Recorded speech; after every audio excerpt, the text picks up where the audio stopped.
Confessions of a Surrealist, we join George Melly on a curious journey.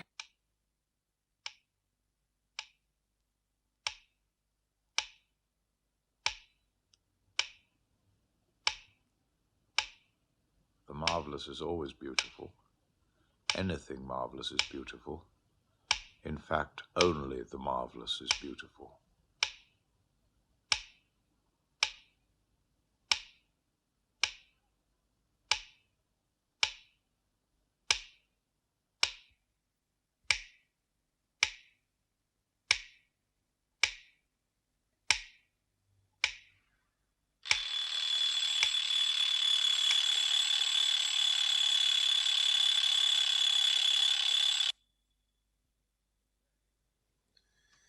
Today, I'm going to make a journey. I'm going to walk from where I live in North London to see the great exhibition of Dada and Surrealist art at the Hayward Gallery.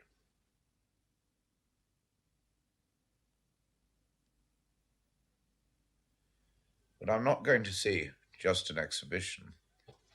I'm also going to meet my youth, because it was as a youth that I fell in love with surrealism and joined the Surrealists in England. I was in the Navy at the time. I was about 18, 19 years old, and I discovered a book by Herbert Reed called Surrealism. I read it, and I looked at the images in it, and I suddenly realized that here was a key to a world I'd always suspected existed, but which I didn't know how to get into. Looking at this naval uniform by my side and thinking of myself inside it then, a young, rather silly, very hysterical young man, I can remember at the same time the absolute joy of opening my eyes in the morning and thinking, today I live the surrealist life, today I see through surrealist eyes. Surrealism is the spirit of the dream coupled with reality. It's reality as it might be. It's reality infused with poetry. It's not mystical. It relies only on what is there, but it combines these two to produce a world totally free. I must get up now and shave and wash and bathe and put on clothes and do all those other things that people do every morning and which they find perfectly normal. The Surrealists never believed in looking bohemian because they realized that people expected bohemian artists to behave madly. And so they chose to look like everybody else. And when they did, therefore, attack the bourgeoisie through surprise, scandal, or whatever means they chose, it was all the more shock to those they attacked that those who were attacking them looked exactly like themselves. Mesens, for instance, was absolutely meticulous about his appearance, and in the bathroom, even to the point of obsession. For instance, he shaved no less than 3 times, using a fantastically elaborate mathematical system to select a Gillette razor blade from a huge pile he kept on the glass shelf in front of his glass. Magritte also, of course, was an extremely neat, well-shaven person, and indeed painted, dressed like a businessman, in an office rather than as an artist. He never used a smock, for instance, and he always wore a tie. He too painted a picture of objects used in his toiletry, blown up to an enormous size in a small room, the walls of which are made of clouds.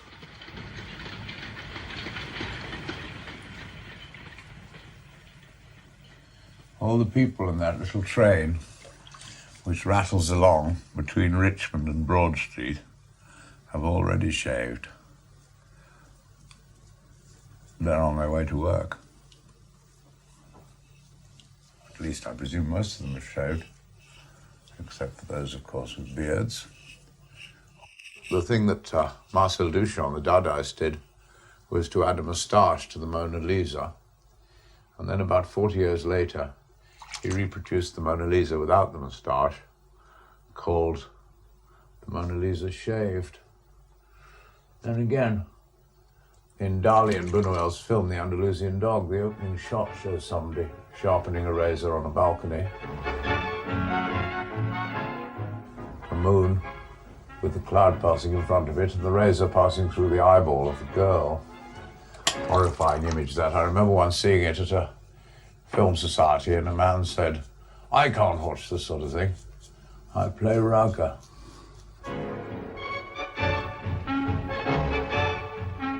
My wife with the legs of flares, with the movements of clockwork and despair. My wife with the hair of a wood fire, with the thoughts of heat lightning, with the waist of an hourglass, with the waist of an otter in the teeth of a tiger. My wife with the breasts of a marine molehill, with a tongue of rubbed amber and glass.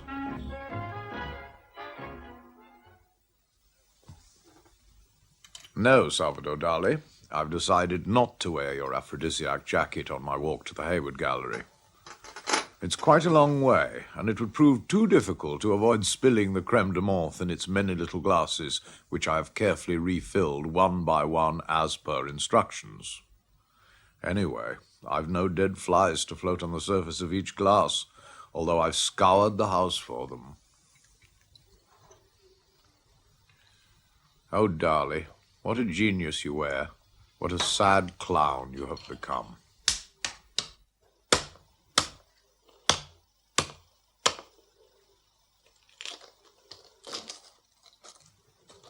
Dalí once said, and with justice, the only difference between me and a madman is that I'm not mad.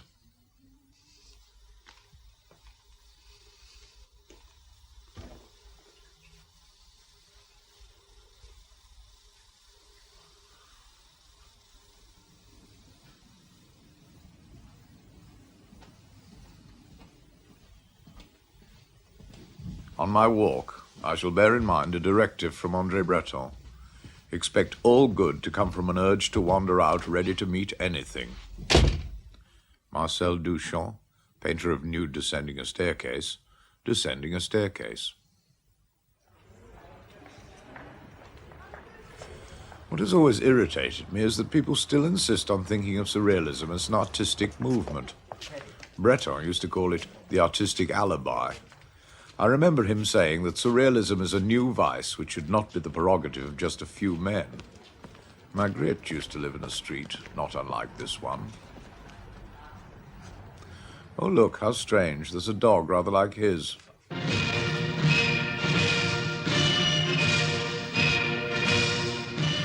I used to go and visit him in Brussels. I often met him taking his dog Lulu for a walk. Always a creature of habit, he invented, inside his suburban house, a series of profound and disturbing visual jokes. It's difficult to believe he's dead. His spirit is everywhere.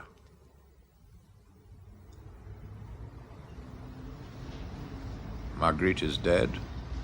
Long live Magritte.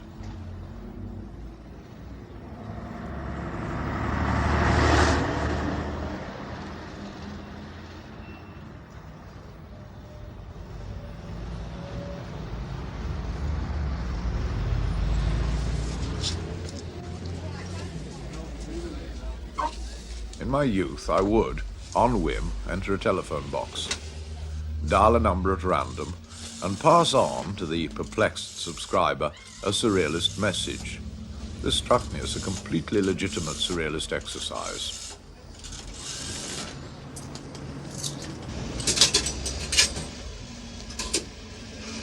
Ideal, ideal, ideal, knowledge, knowledge, knowledge, boom, boom, boom, boom, boom, boom.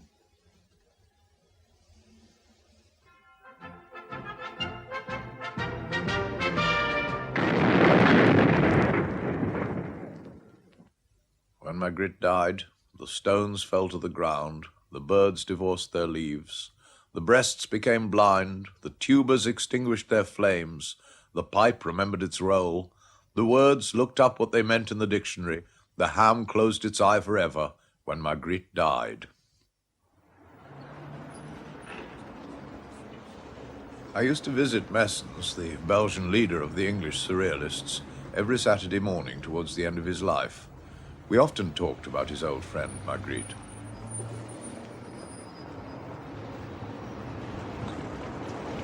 Extraordinary. I passed here the day before yesterday. It must have happened since. How extraordinary. Mesens used to... a fire the day before we do it.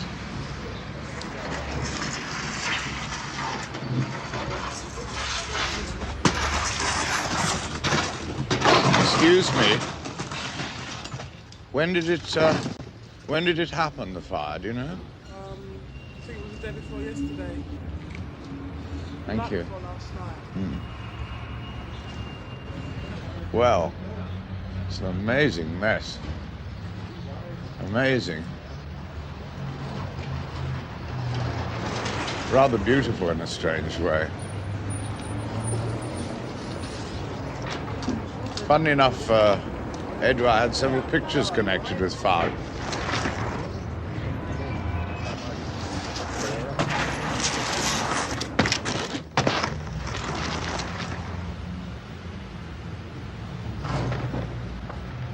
What a mess.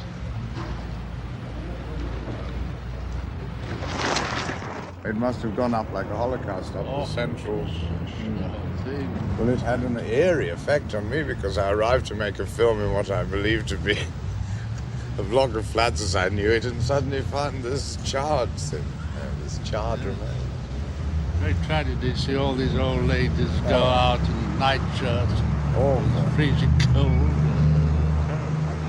Terrible.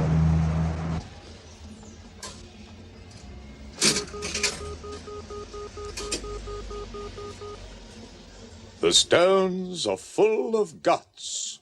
Hurrah! Hurrah! When I make a word mean a lot, said Humpty Dumpty, I always pay it extra. Crossing the Thames as a sailor on my way from Chatham, I used to look out at a building which never failed or fails to give me a distinct frisson, a building imbued with the surrealist spirit. It reminded me of the mysterious architecture in the paintings of Giorgio de Chirico. What shall I love if not the enigma? Everything, wrote Chirico, is enigma.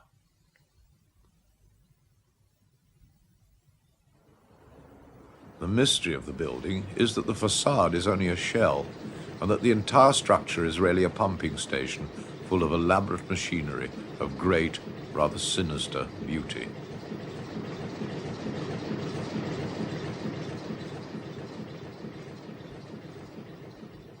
Max Ernst's Elephant of Celebes. I thought I saw an elephant who practiced on a fife. I looked again and saw it was a letter from my wife. Is that Mr. Charles? Could you give him a message, please? Could you tell him an elegant elephant telephones all the time? Thank you.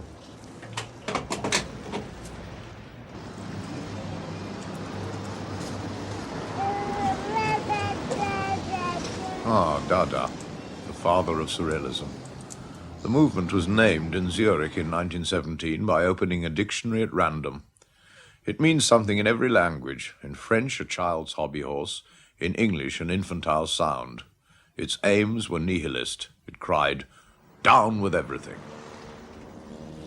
I don't know who painted this graffiti, but I've been sitting on this wall for 10 minutes, and nobody has paid any attention to me or it. The Dada bomb, wrote Marcel Jean, was prepared in New York, exploded in Switzerland, set fire to Germany, and fizzled out in Paris. And yet the ghost of Dada still rattles its chains. In its time, Dada reacted to everything with a shout of bitter laughter. It rejected everything and mocked everything. It turned its back with contempt on a world beneath contempt. What was Dada? An attempt to clear the ground, to ridicule all those virtues in whose name the First World War had sacrificed a generation. Patriotism, God, the family, grotesque and dishonest masks to hide the faces of nations fighting for commercial and territorial expansion. The beginnings of Dada were not art, but disgust. In the Dada Manifesto of 1918, Zara wrote, "There's a great negative work of destruction to be accomplished. We must sweep and clean." Kurt Schwitters, the Dadaist from Hanover, chose to make collages of rubbish, things picked up in the street, tram tickets, bottle tops, anything. It was all art for him. He saw no reason to make art with brushes and paint. Everything was art, everything was rubbish. Schwitters, a gentle if extreme spirit, once saved me from disfiguration, perhaps from death. It was in Manchester in 1952. I was walking back to my digs late one night after a gig when I found myself confronted by 3 young thugs.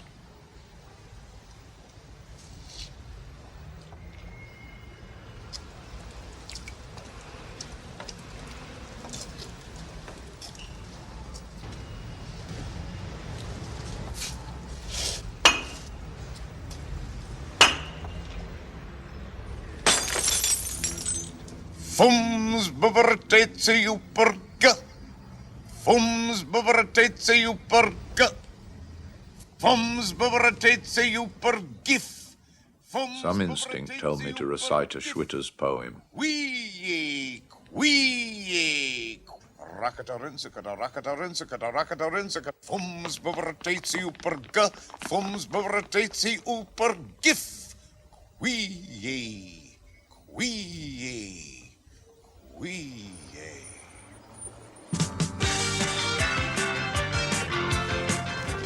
Yes, Dada is everywhere. But who are the heirs of Dada? The punks with their bad taste and determination to offend. Long live the Stranglers. But don't let them imagine that they were the first to cry no more heroes. Tristan Tzara wrote in 1920, "No more drunkards, no more aeroplanes, no more enigmas, no more vigor, no more urinary passages."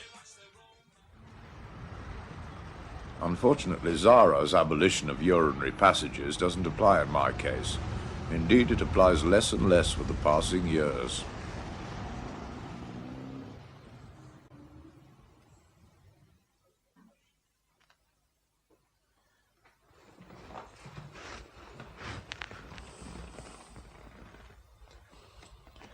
The entry to Max Ernst's first exhibition in Cologne was through a public lavatory. Visitors were greeted by a small girl dressed in a white communion dress, reciting obscene poetry. Hier die Magd die Motten putzt, dass der Wind die Dämpfer stutzt. Hierbei wird ein Dampf verschluckt, dass der Kreise Bammel stuckt. Dann der warmen Fischerei, Knall und Fall ins Einerlei. When the police raided the show, the only exhibit they took away turned out to be an engraving by Albert Dürer. Francis Picabia maintained that the public should be violated in unusual positions.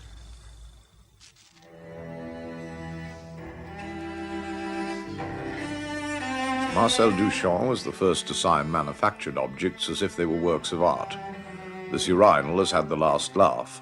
It's found its place in a museum. Duchamp originally submitted it to an exhibition committee of which he was a member, failing to disclose that it was his. He'd signed it R. Mutt. From the ready-made to the surrealist object, Man Ray's gift disturbs us precisely because it denies its functions as a flat iron. This is called Homage to Isidore Ducasse. The wrappings conceal a sewing machine. Homage to Paganini. I can never resist hats. There was an old advertisement which maintained, if you want to get ahead, get a hat. And Max Ernst made a collage called The Hats Make the Man. If I could try on some hats. A gold hat for the spring. Do you think everybody will be wearing gold hats in the street?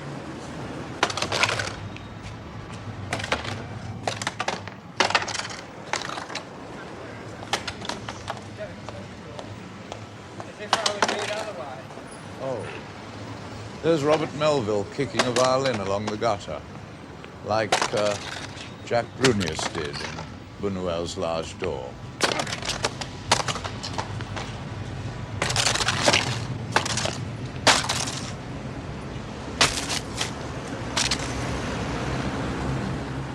I think I'll leave the gold one for the moment, but... En route to the Hayward, I must stop off at the Barcelona restaurant. It was here, in the 1940s, that the Surrealists used to meet every Monday evening. Nita, how lovely to see you. Nita, short for Incarnita, is the present proprietress. A great improvement on the cross old Spanish Republican who ran it in those days. All right. She would have made a more appropriate Surrealist muse. Thank you very much. Our meetings took place in an upper room. I remember the first time I came here in my sailor suit. I was early. Mr. Mesens, he no come yet, said the Spanish Republican. As beautiful as the chance meeting of an umbrella and a sewing machine on the dissecting table. Sir Roland Penrose, the white knight of Surrealism, painter, collector, author, friend of Picasso, Ernst, Miro. Conroy Maddox, painter and agitator, violator of nuns, and Surrealist theologian. Eileen Agar, the butterfly with a net. I saw her at the foot of a huge peak smoking with snow. Feaz Fegar, Turkish Surrealist poet.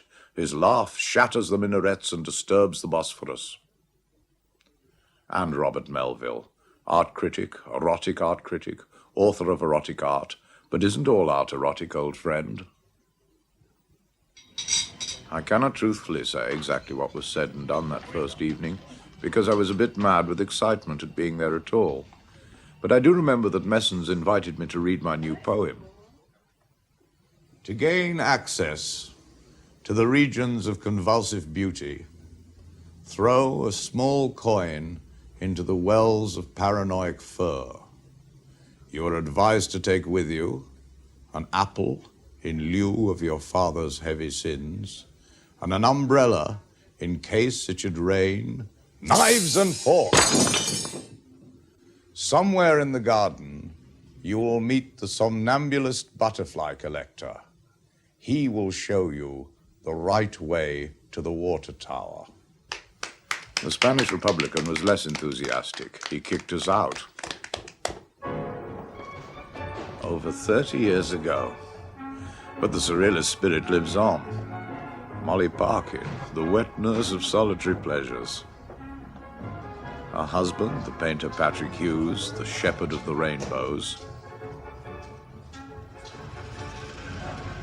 And there's Arthur Moyes, artist by day, anarchist bus conductor by night. At last, the Hayward Gallery, the rendezvous of friends.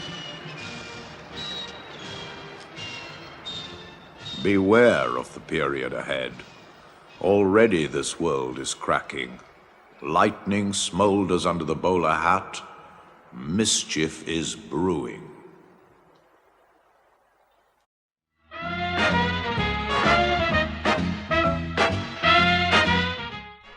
The man who brought reggae to the masses celebrated tomorrow night on BBC4, Bob Marley night, Friday from 9.